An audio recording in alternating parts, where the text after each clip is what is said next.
이종섭이라고 하는 사람을 호주로 보내는 겁니다. 어떻게 보면 유배 보낸 거예요. 24년 1월 달에 출국 금지였는데 3월 4일 날 호주 대사로 임명을 하고 3월 8일 날 출국 금지를 해제시키고 10월 10일에 출국을 해요. 그래서 이 출국 금지와 관련해 가지고도 문제가 있을 것이다 라고 지금 특검 측은 생각을 하고 있습니다. 오늘 재판은 수사 외압 사건과 관련돼서 이종섭 국방부 장관이 호주로 갔잖아요. 이 일련의 과정이 적법한가 적법하지 않은가에 대한 재판입니다. 아직 이 과정 속에서 특검이 주장하는 것은 윤석열이 임명권자는 맞아. 하지만 절차가 있는데 절차가 지켜지지 않았다라고 주장하는 것이 특검이고, 윤석열 측 그리고 다른 피고인들 같은 경우에는 아이 무슨 소리냐, 그 임명 청용이 하는 건데 절차는 형식적인 것이다, 그렇기 때문에 전혀 그 문제가 없다라고 주장하는 것이 피고인 측입니다. 이 재판을 누가 담당하고 있냐, 바로 조용호 부장이에요. 최혜병과 관련된 재판을 지금 담당하고 있습니다. 그리고 임성근 사단장이 위증 국회에 가서 거짓말했잖아요. 그 재판과 관련돼서 징역 1년 6개월을 선고했었던 판사입니다. 이러한 상황에서 피고인들이 많아요. 윤석열, 조태영 국정원장이고요, 장호진, 이시원, 박성재, 심우정. 장호진 같은 경우에는 외교부 1차장 입니다. 그리고 이시원 같은 경우에는 공직기강 비서관이에요. 이시원이 하는 일은 뭐냐, 대통령실에서 사람을 임명해야 되잖아요. 그러면 그 사람이 과거에 어떻게 살아왔는가, 자격이 되는가, 그거를 확인하는 사람이라고 보시면 됩니다. 혐의는 크게 세 가지예요. 범인 도피죄, 국가공무원법 위반, 마지막 직권남용. 이런 식으로 재판이 진행되고 있습니다. 그렇다라고 하면 어떤 것 때문에 재판이 진행되고 있느냐.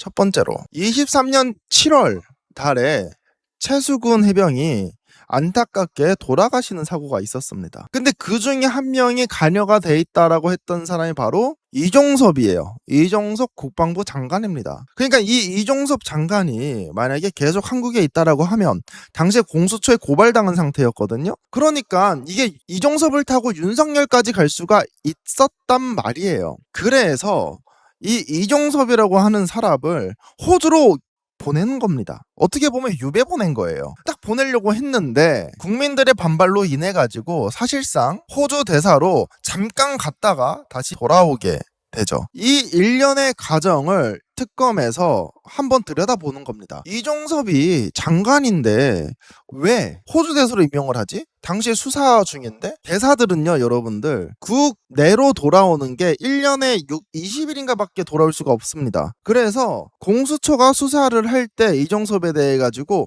상당한 제약이 있어요. 아마 그런 것 때문에 보내지 않았을까라고 생각하는 게 특검의 생각. 이거를 견지하고 함께 보면 좋을 것 같아요. 오늘은 이제 서중조사라고 해가지고 그동안에 있었던 그 증거들을 싹 긁어 모아서 함께 보는 거라고 생각하시면 됩니다. 그래서 전체적으로 그 혐의점에 대해서 같이 보도록 하겠습니다. 우선 범인 도피죄입니다. 당시에 이종섭이 최혜병 수군 외압 의혹에 공수처의 수사를 받는 범인이었어요. 근데 이 상태에서 이종섭을 호주 대사로 만들었다.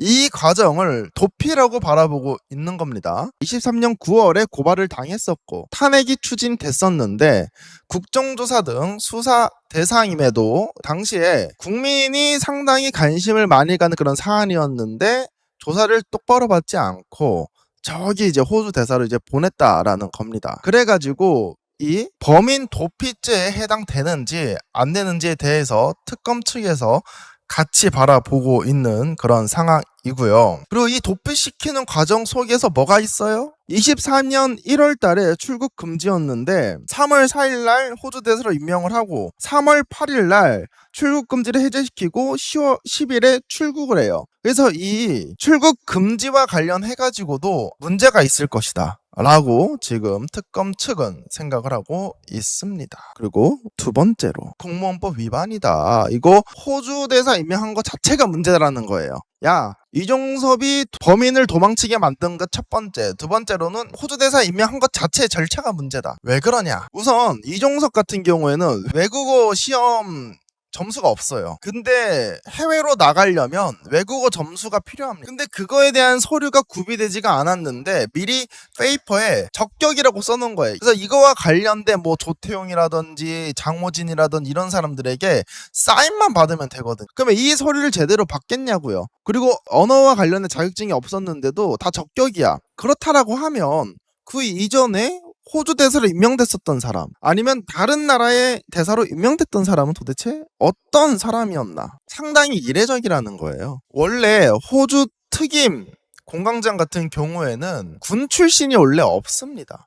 언제 군 출신이 있냐면 박정희 때, 전두환 때 이외에는 군인 출신이 특임 공강장으로 나간 경우가 없어요. 이런 상황에서 윤석열 측은 뭐라고 이야기하냐? 이번에 호주와 관련돼서 무기를 팔기 위해 가지고, 그리고 당시 윤석열 시절에 호주, 일본, 미국, 한국 해가지고 군사상으로 상당히 그 주요한 역할을 할 걸로 비춰졌습니다. 그래서 호주에 무기를 팔기 위해서 이종섭을 호주 대사로 보냈다라고 윤석열 측은 그렇게 이야기를 해요. 하지만 이것도 우리가 봐야 될 것이 무기 수출국 상위권 국가가 뭐가 있죠? 뭐 폴란드, 핀란드, 인도, 여기가 우리나라에서 무기가 가장 많이 팔리는 데예요. 근데 거기에 있는 공강장들은 누구냐? 전부 다 외교부 출신입니다. 호주 중요한 거 알겠어.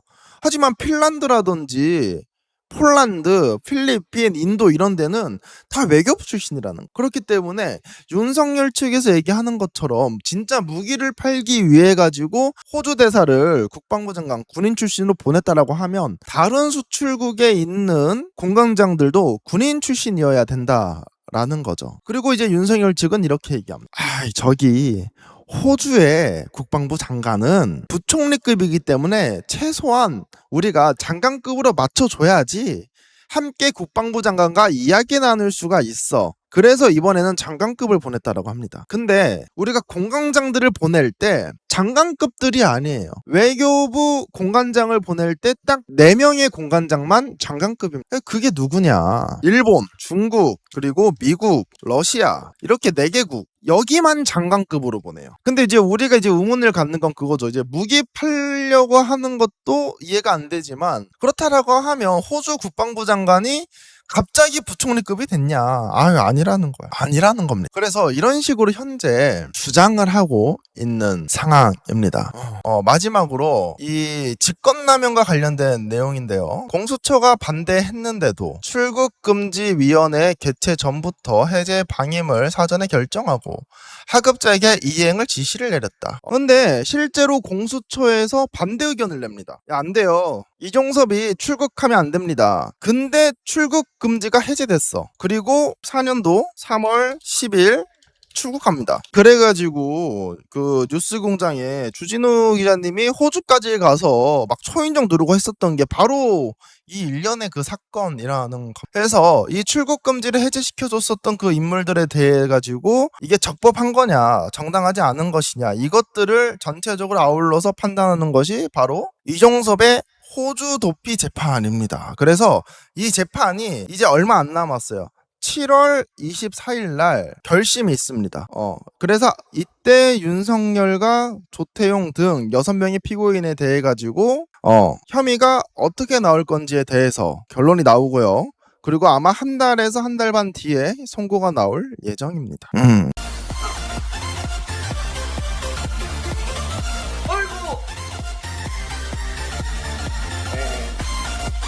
축하합니다. 파란색 당첨입니다.